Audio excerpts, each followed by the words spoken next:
Good evening. I'm pleased to introduce Dr. Deirdre Nunan, our speaker tonight. But before I do that, I'd like to introduce myself and say a little bit about the organization, Faculty for Palestine, who is sponsoring and organizing this event. My name is Nazim Muhajirin, and I'm a professor, Community Health Epidemiology Department in College of Medicine here at the University of Saskatchewan. I've been in that department for about 28 years. Formed in spring of 2008, so that's about 17 years ago, Faculty for Palestine is a Canada-wide solidarity network of academics committed to advancing the struggle for Palestinian liberation, justice, and equality, of course, through the academic sector. The Faculty for Palestine network has grown to include more than 600 faculty of all ranks. For example, tenured, contract, emeritus, independent researchers, retired, and visiting scholars from more than 40 universities and 15 colleges across Canada. Faculty for Palestine stands against all forms of racism and specifically advocates on anti-Palestine racism, Islamophobia, and anti-Semitism. At USask, our chapter is Faculty and Staff for Palestine. Since January 2024, our chapter has engaged in more than a dozen events and activities. In May 2024, we advanced 3 motions through the University of Saskatchewan Faculty Association in opposing the destruction of academic institutions in Gaza, support of Palestinian cause, including supporting Palestinian students and scholars for education and work, and for scholarships. We are now actively following up on these motions and are committed to holding the implementation of each of them at this University of Saskatchewan. If you are interested in faculty and staff for Palestine, please get in touch with Professors Colin Bell and Professor Maurice Lavelle. I wanted to reiterate, Faculty for Palestine is committed to upholding the simple principle that Palestinians are entitled to the same rights as the rest of humanity. Now, Faculty and Staff for Palestine is not a cultural or ethnic organizing group. It is a solidarity organization and network involved as a partner in the global support for Palestinians and for the liberation and justice. Now to Dr. Nunan. Dr. Deirdre Nunan is a graduate from the University of Saskatchewan's orthopedic surgery residency program who has spent much of the past decade working in international humanitarian contexts, including Africa, the Caribbean, the Middle East, and Central Asia. She has spent nearly 2 years working in Gaza, including having worked there on 3 occasions during this past year. She most recently returned to Canada in July after working at Nasser Hospital in Khan Yunis, Gaza. I have enormous respect and admiration for Deirdre, what Deirdre has done and is doing at this time. Please join me in welcoming Dr. Deirdre Nunan to the front here. I really want to say a very big thank you to everybody here for coming, especially people in the academic world so early in the semester. For some people, I don't know if it's even your very first day of classes and becomes a very long day being here, but thank you very, very much for coming to talk about Gaza. So this is the calendar of the past year, and it's the calendar of my past year with marked out in yellow there, the periods of time that I've been in Gaza. I worked in Gaza for about 1.5 years between 2019 and 2022. And then I went back in October of 2024 for 4 weeks. I went back this spring for 7 weeks, and then I was there for 3 weeks in July. And I'll talk mostly about the work that I was doing in July, but I want to just start and set the scene of what things were like in Gaza when I was leaving the hospital where I had been working for 7 weeks in mid-April. So this was one of my last nights at European Gaza Hospital, and with the team that I had got to know over those 7 weeks, but also over a previous 4 weeks in the fall. And we were working very, very hard, especially since March 18th until for the succeeding months. Israel had definitively broken the ceasefire at that point. There were heavy airstrikes throughout Gaza, particularly in the Khan Yunis area, and we were seeing a lot of wounded people coming into the hospital each day. But when we could, we were still finding time with the team to sit together, to have a moment together. And this moment was in honor of my goodbye. And despite the cost of sugar at that point being $22 per kilo, US dollars, Dr. Mahmoud, the young doctor in the front with the glasses there, he had saved some of his precious supply of sugar so that we could have sweet tea that day to say goodbye. And as with every one of my goodbyes at that time, we said, we hope we'll see each other soon under better circumstances. But 10 days later, when I was back in Canada, Mahmoud shared some very bitter news with me. Circumstances were not at all better. There was even less food and much, much worse. He told me that his younger brother had been injured. This is Mahmoud's younger brother. His name's Mohammed. And Mohammed is 23 years old, trained as a software engineer. And he had gone with his 2 best friends, one of them a pharmacist, the other one another engineer. And they were at what passes these days for an internet cafe in Gaza, which is to say a few plastic chairs under a shelter in a place that had a little bit of electricity and could generate a little bit of a Wi-Fi signal. And they and other young people had gone there in the evening. At that point, there was still some coffee, still some tea.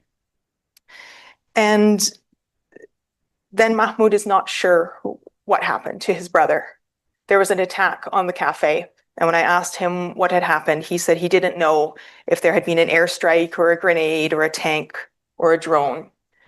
But what he knew is that his brother ended up in an emergency room, severely injured alongside many others.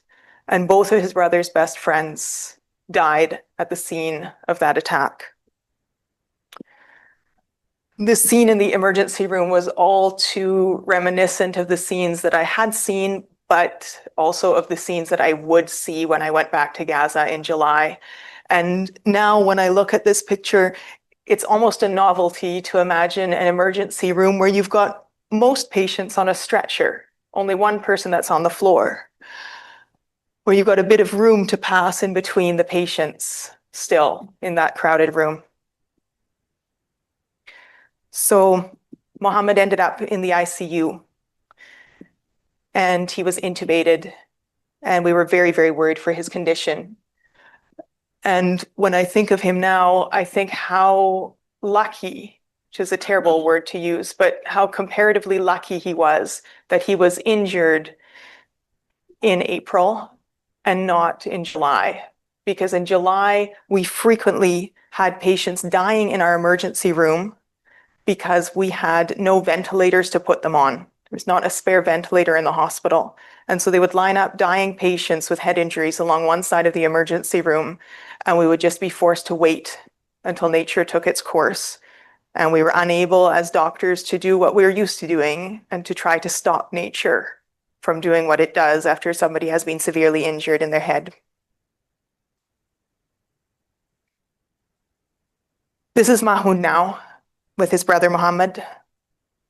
Mahmoud has lost weight, but Mohammed has lost much more. During the time he was intubated, we didn't have the proper foods to feed him. And that persisted when I was in Gaza. If somebody was intubated, we were not able to give them any sort of nourishment. And so they would slowly waste away in a hospital where we were hoping that we would actually be healing them. Mohammed has trouble now using the left side of his body. But Mahmoud has been able to ask a colleague who's a physiotherapist to come to their tent and help him to regain some of the strength that he's lost. So I had planned to return to the European Gaza Hospital, where I'd been working in the fall and in the spring, and work with the team there once again. But on May 13th, I was in Canada and my phone started to buzz constantly with messages. The hospital had been attacked by multiple Israeli airstrikes, and some of them were just outside the window of that room where you had seen us sitting there having tea and saying goodbye. This courtyard is the entrance of the hospital, and the view from that security camera is not so different from the view that I would have seen looking out of that window towards the emergency department.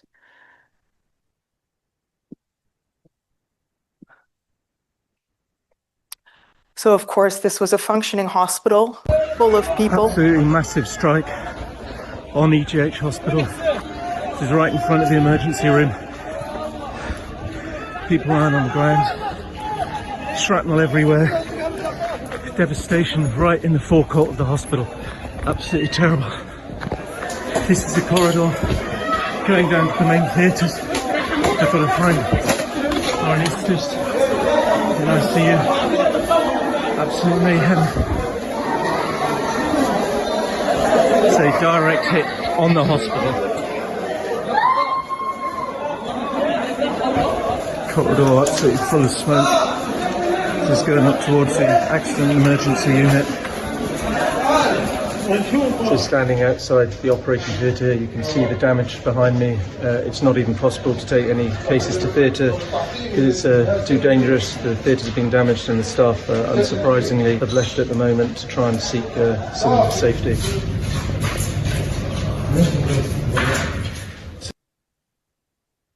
Tom Potiker, whose voice you hear there and who's in the video at the end, he was my replacement in Gaza, working with the same organization, Ideals, that I had been working with. And he was there when the hospital was bombed. And he stayed with the last patients, the intensive care unit, as they slowly tried to evacuate them over the next days in mid-May. So it was clear that when I went back to Gaza in July that I could not go back to European Gaza Hospital. The electricity lines, the water lines, the sewage had all been affected by those airstrikes, as well as the infrastructure inside the hospital itself.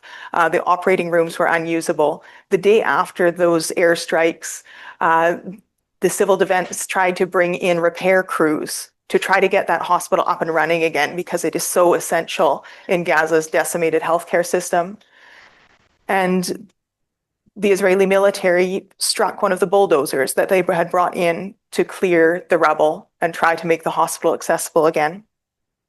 In the last week or so, teams have gone back in to try to rehabilitate the European Gaza Hospital and open it once again for treating patients.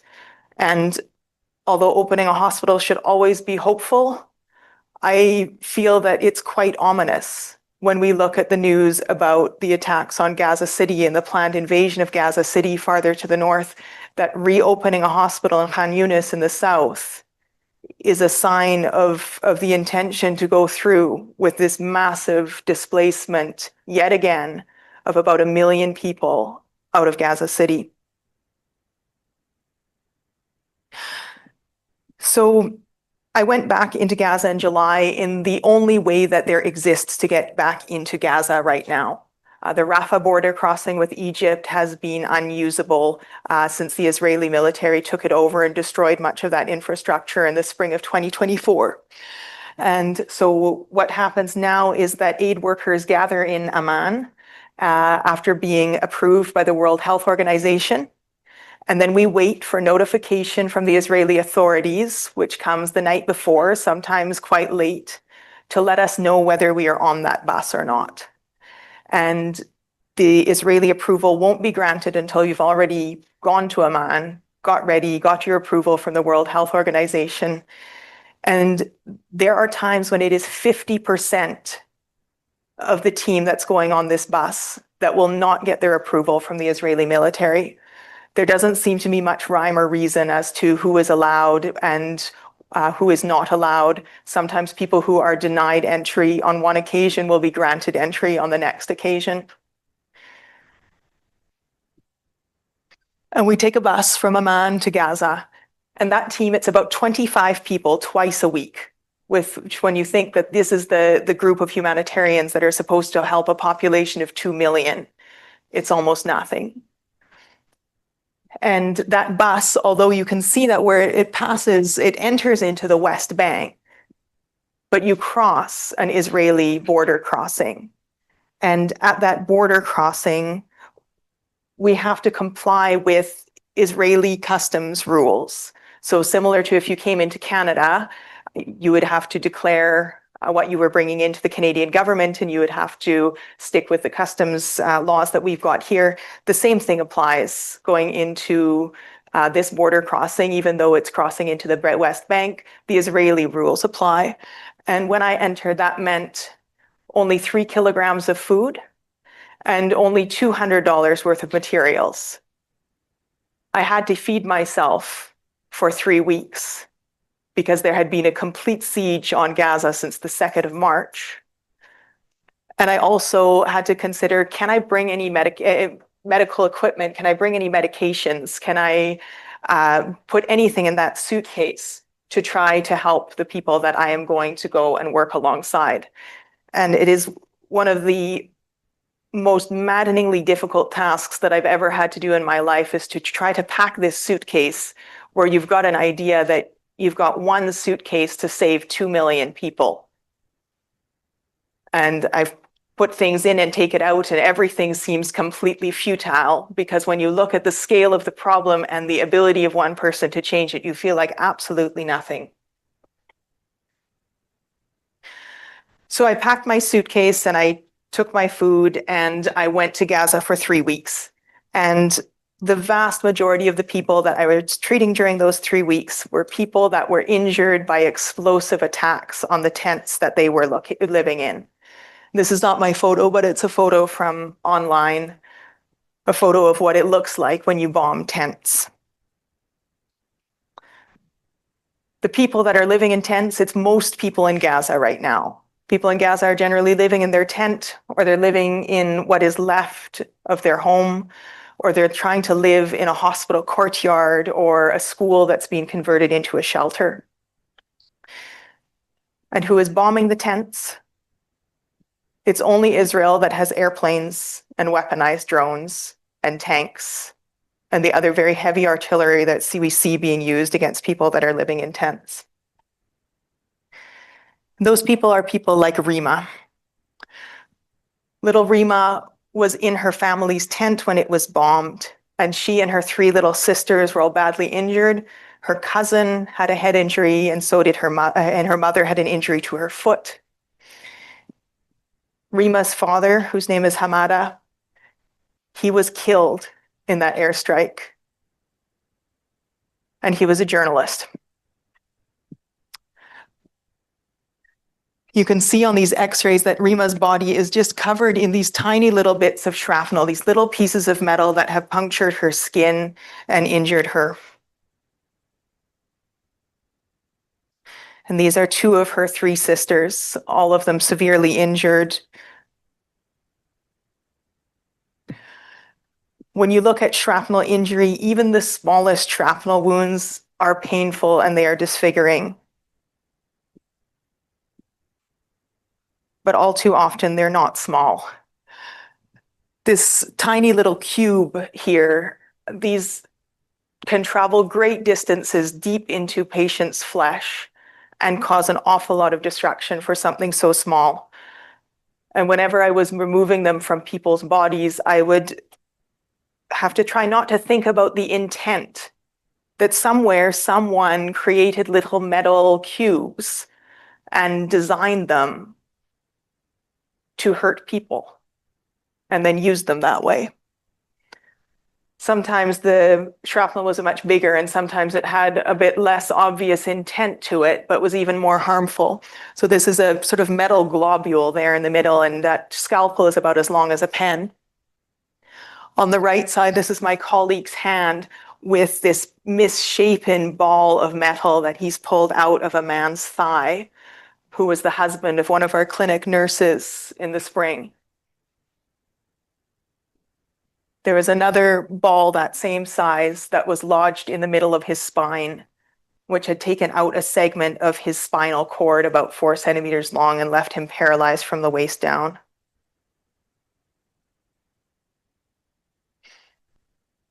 This is little Rima's aunt, Dima. And Dina, her daughter was injured. She had a closed head injury.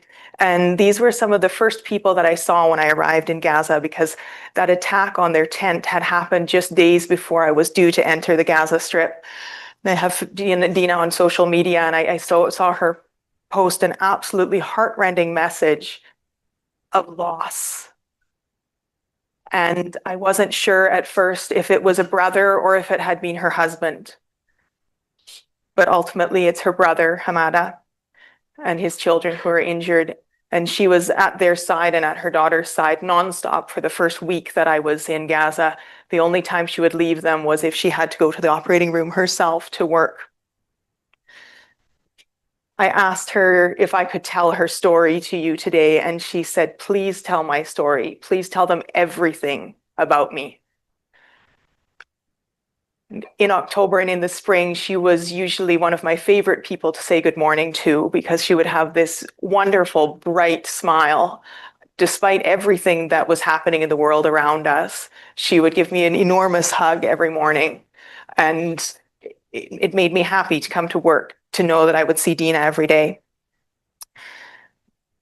She's now obviously not that same bubbly, smiling person that I knew before. She still has a beautiful smile, but she's much more pensive. And when she's at work, she thinks about what she will feed her children when she goes home. And when I took this photo of her, we had just been talking, and I'd asked her, because she only works 8-hour shifts in the hospital. So it meant that even the meager meal of plain rice, or sometimes rice with lentils, that would be given to the hospital staff working 24 hours, because Dina was only working 8 hours, she didn't get anything from the hospital. So I asked her what her family ate. And she said in the morning she would take a pita and she would cut it into 4 pieces for her children. And in the afternoon she would do the same. And I said, Dina, but what do you eat? And she said, well, maybe in the evening I will have half.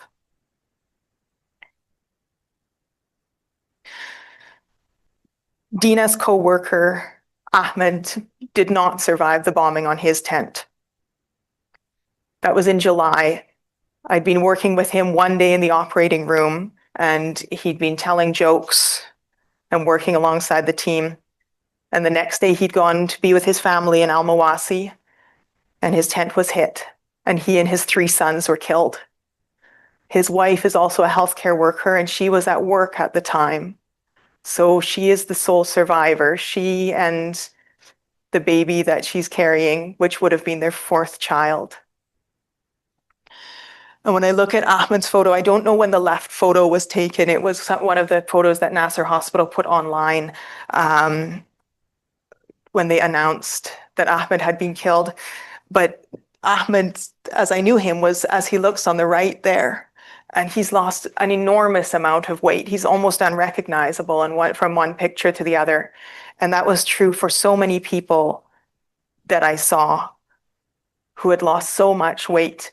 And these were healthcare workers. They've got jobs. They're making an income. They have the knowledge of how to feed themselves and their families.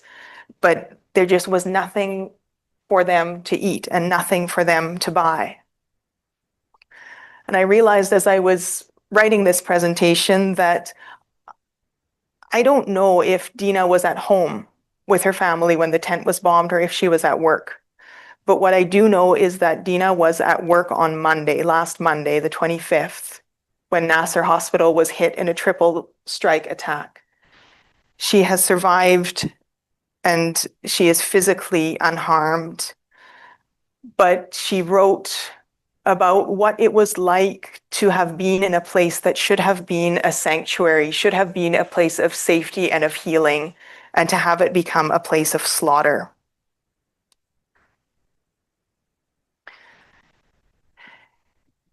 Dina and the other doctors and nurses and other healthcare professionals that I worked with closely, they survived, but 22 people did not.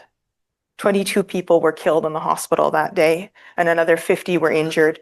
And 3 of those people who were killed, although I don't know any of them well, their stories intersect with mine.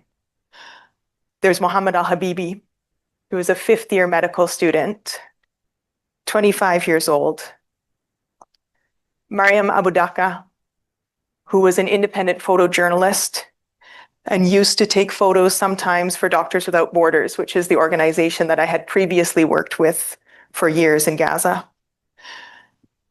And Mohammed Salama, who I saw around Nasser Hospital Complex filming some of the medical protests, filming the staff as they tried to alert the world to a famine in Gaza on the 20th of July, and taking photos of one of my friends who is an American surgeon so that those pictures could be used later for advocacy.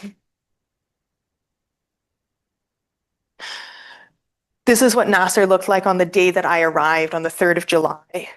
And if you look closely there, you can see that that front of the hospital is already scarred, that there is the 2nd floor male surgical ward where in the spring, 2 patients were killed by an Israeli strike on that ward. And then there's also the men's burn unit, where later on in the spring, another person was killed, a patient was killed by a strike on a hospital. And as bad as the outside of the hospital looks, the inside looked much, much worse.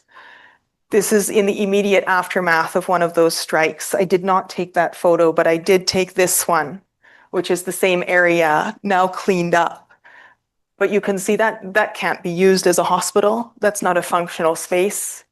Some family members were sleeping there and taking shelter there, but it was yet another spot in the hospital that couldn't be used.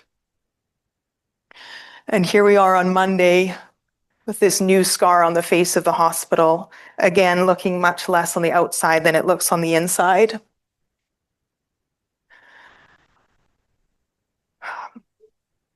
That picture on the top left, it doesn't look like much, but it was this little outcropping of the hospital with windows on 2 sides.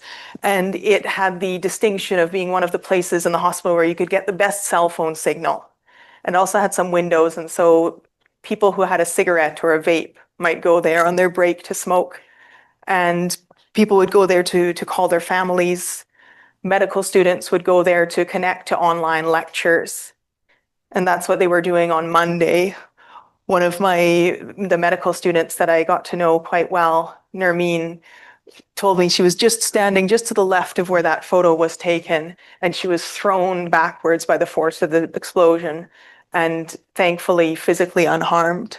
But 2 of her friends were in this little space, which for some reason people called the Titanic. And so they'd say, "Come meet me in the Titanic." And 2 of her friends were in the Titanic when this bomb hit, and both of them were injured. It's just right down from the operating room. And I won't show you the scenes of that hospital, of people killed inside a hospital building and then dragged just meters away to the operating room where the staff just kept right on working. Nermeen's supervisor, one of the thoracic surgeons, Dr. Abdul Aziz, told me that he was in the middle of operating when the hospital was hit. And he said they just prayed that they would survive, and they kept operating on the patient in front of them because there was nothing else that they could do. This is what the rest of that hospital looks like. So this is looking out of the 4th floor down onto the hospital property. Just off the right-hand side, there's an empty sandy space that was a few months ago a mass grave. In front here, you see an old World Health Organization field hospital that's now just become a regular expansion of Nasser Hospital for all the patients that they can't fit into the existing wards. There's a building on the back right, just behind the bus, with soot on the walls, and that was a dialysis center that's also been attacked. There were warehouses in that area that had been attacked in the spring and bombed. And then you can see these terrible twisted bodies of ambulances that have been destroyed in airstrikes and mortar attacks and tank shellings and everything else. And on the back by the palm trees, there's the morgue. And there always seemed to be somebody waiting at the morgue to collect the body of their loved ones. This is inside the hospital, and this hospital, it used to be a first-rate facility. Now it's a place where the power goes out frequently and there's not always enough electricity even to run the air conditioning for the operating rooms, which means that the surgeons are operating with sweat dripping into the patient's wounds. We didn't always have running water. Sometimes it was a question that it wasn't coming out of all the taps. And sometimes it was just that no water was running at all in the satellite theaters where I was working. And we would mop the floor with a mop that was just damp and wash our hands and pour saline or Ringer's lactate onto our hands, which was an incredible waste of what should have been otherwise a very good resource. But not washing your hands is not a choice. This is in the men's surgical department, where as soon as you came out of the elevator, there were patients admitted to every space conceivable, every hallway. Just behind the nurse's station there, the nurse and one of the family members are hanging an IV line from the ceiling tiles. And if you look carefully, you can note that there are 2 other IVs hanging from the ceiling there already, because we have more patients than we have IV poles. This used to be a hallway. It was used by physiotherapy patients to practice walking, but now it's yet another ward. And the men here, they are admitted lying on everything from a stretcher to a hospital bed to an exam table, to the man on the right there who is admitted on 2 benches that are pushed together. But they are comparatively lucky because they are not admitted onto the ground like this young man who's been shot in the arm, and he is lying on some mattresses that have been removed from a stretcher, and he is in a tent. And nearby him, there is this man with a broken leg who was not even admitted in the tent, but was admitted beside the tent. And you can see how that strong summer sun is going to come, and he'll have no shade to hide in. So he'll drag his mattress across to another patch of shade, and then in the evening, he'll drag it back.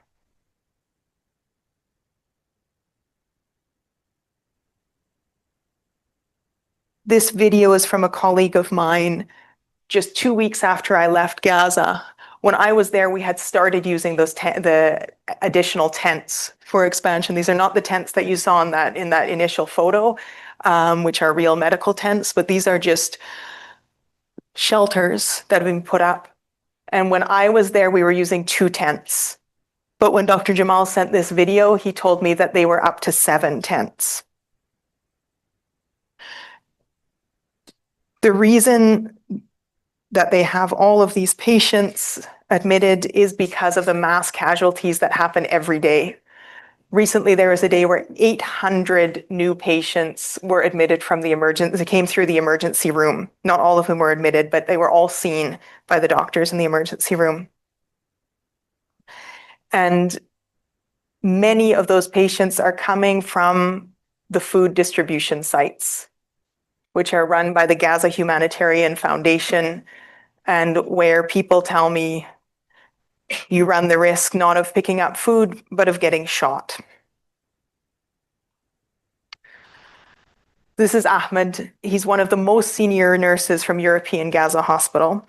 And the first time that I met Ahmed, it was October of 2024, and Ahmed was actually a patient. I zoomed in on this picture, but he's got an IV line in his left hand because Ahmed had had a heart attack, and he was admitted as a patient in the hospital. He's a retired grandfather. He has something like 70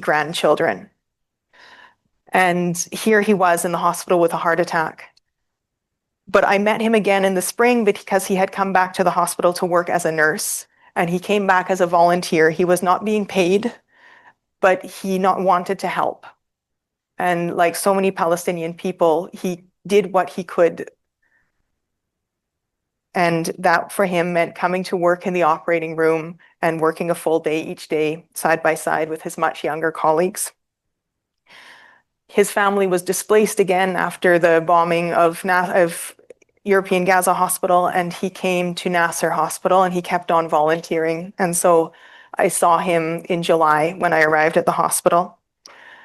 And when I saw him, he told me that he had news and that one of his sons had been killed just 2 weeks before. And so I asked him what happened. And he said that his son had gone to the American food distribution, as people call it, and he had been shot in the neck and he'd been paralyzed. And 2 weeks later, that injury killed him. And this continues to be one of the saddest stories I have ever heard in all my career, everywhere that I've worked. And it's not only Ahmed's stories about his son. I heard this same story over and over again about people that went to get food and were shot. Not all of them were killed, but most of them were rendered incapable of going back to get any more food. And I know the desperation that would have pushed somebody to take this decision in the first place. It was not a decision that anybody would take lightly or a risk they would take lightly. And so I wondered for Ahmed's family, who would feed those grandchildren from that son? Because of course, all of Ahmed's savings, anything that he could scrape together would go to feed his grandchildren, except for the one little bit that he tried to feed to me, because one day later on in my stay, he called me over in the hospital and he had told me every day, if I needed anything, just ask him. And inside the pocket of his scrubs, he had just a scrap of bread, and he wanted me to have this scrap of bread. And so in that 1 kilogram, or so that 3 kilogram allowance, I had been able to bring in some sugar, which is very valuable. And I had managed not to use the sugar myself. And so before I left Gaza, I gave Ahmed a ½ kilo of sugar in the hopes that he could sell it and use the money to buy a little more food for his family. But I also know that that was just a gesture of kindness, and it's not something that will make any material difference other than hopefully giving them a tiny bit of feeling of not being forgotten and a feeling of hope. I said I heard that story over and over, and this is another time I heard that story. Maybe the first time I heard the story. This little girl is 12 years old, and I saw her on the 5th of July in the evening, and I asked the nurses what had happened to her, and they said she had gone to the food distribution site, and she'd been shot in the leg. A tiny entry wound for the bullet and a massive exit wound, which is what happens when somebody uses a high velocity weapon like a sniper rifle to shoot a 12-year-old girl in the leg. And the nurses told me that they also shot her father and they killed him. And I can only imagine what makes a father take his 12-year-old with him to the food distribution site. And I imagine it's because they have nobody else. And so when I treated this little girl's wound, I wrote that night, she will be fine physically if she gets something to eat. And I never knew if any of my patients were going to be able to heal the wounds they had, because I can only stitch things back together. I can't actually heal the tissues. I can't make the bone grow back together. I can only line it up. And when I talked with one of my plastic surgery colleagues that was with me for those same 3 weeks in July, he said to me, we didn't really practice medicine, did we? Because medicine means actually helping people. And we were only able to intervene in such a tiny, tiny way.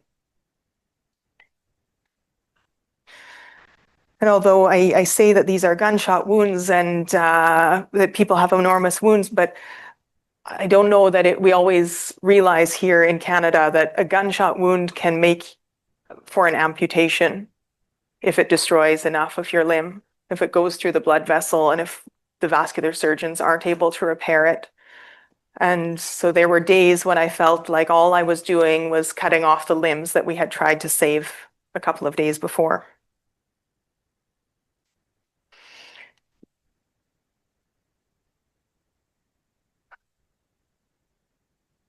We don't have to ask ourselves who is shooting people at aid distribution sites, because those people are telling us themselves.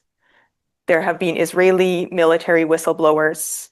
There have been American whistleblowers, some of them anonymous, but also Anthony Aguilar, who's a former Green Beret, who has gone on the record and told the story of what he saw at the GHF, which includes the horrific story of this sweet-faced little boy whose name is Amir, who went to this former soldier and put down his food and put his hands on either side of this man's face and kissed him on the cheek and said, "Thank you." And when Amir walked back into the group of other people who had just collected their food, Anthony Aguilar reported that he was shot at with pepper spray, tear gas, stun grenades, and bullets shot at his feet and in the air. He runs away scared, and the Israeli army were shooting into the crowd. They're shooting into this crowd, and Palestinians, civilians, human beings, are dropping to the ground and getting shot. And Amir was one of them. There are more than 1,000 Palestinians who have been killed near GHF foods distribution sites just since they started at the end of May of this year. And I don't actually know how many people have been injured. In the last couple of weeks, the state of famine has been declared in Gaza. And so the IPC, which is a global body that monitors hunger, has said that the threshold of famine has been reached. And these are the words of Tom Fletcher, who's a UN official that works with humanitarian affairs and emergency relief.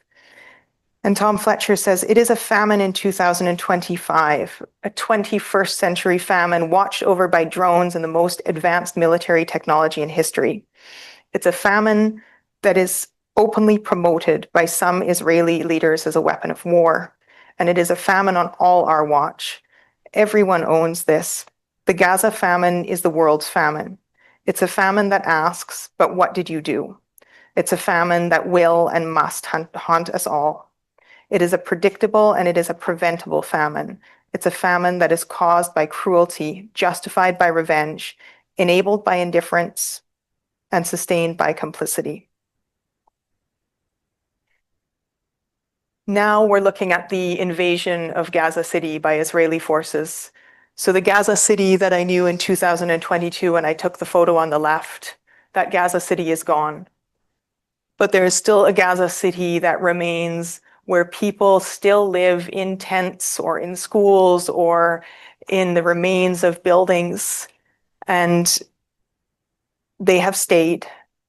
They have refused to go down to the so-called safe areas and the tent cities in southern Gaza. And they have remained steadfast there. And many of them will choose to stay in their homes and on their homeland, whatever may befall them. In the last days, some of my colleagues have put stories on their social media where they have declared their intent to stay in Gaza, to not be forced away from what is their home.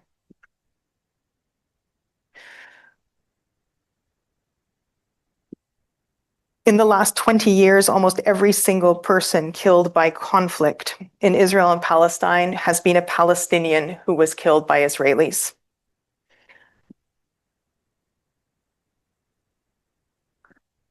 I found this headline today. This article came out just today. And I think it is so important that we continue to find hope and be hope for Palestine. It's a time right now of new beginnings with a new academic year, people starting new programs, making new friendships, and looking towards new steps in their future.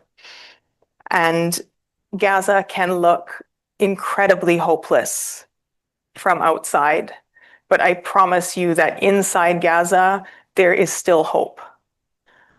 I have friends who are university professors who are now using their hobbies as gardeners to teach other people how to grow plants from just about nothing, cutting off the roots of a vegetable that they might be about to eat and planting those roots and planning for a harvest. There are those medical school students that are still signing into online lectures and following lectures. There are doctors that are still hosting exams for residents to help them pass from one year to the next. Surgical residents in Gaza have written the Palestinian board, but also the Arab board exams, which means that they are actually passing standardized tests that are designed for people who have been applying themselves in the best circumstances possible. And they are all passing these exams.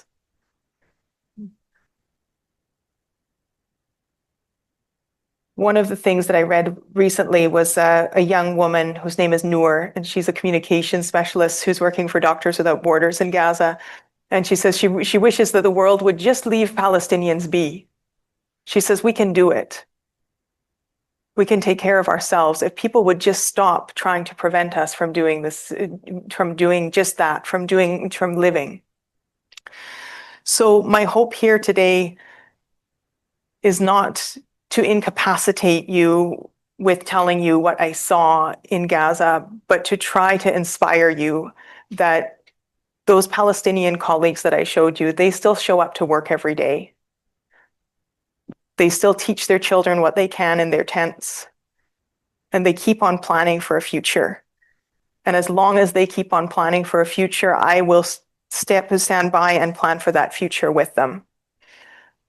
There are more and more movements of solidarity. There's the next iteration of the Freedom Flotilla that's on its way to Gaza now. There are student groups, there are faculty and staff groups, there are community groups.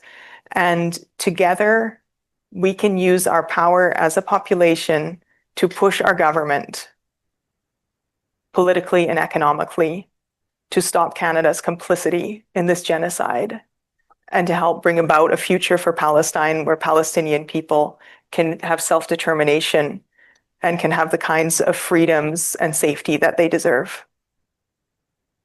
Thank you.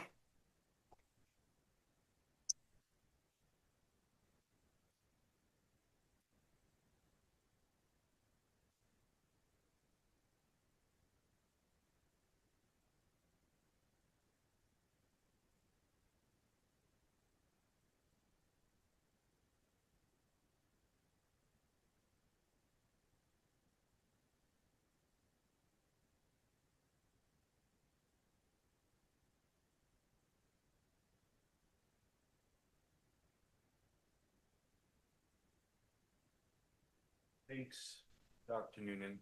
I'm just trying to figure out how I can turn this thing on without pulling the plug on.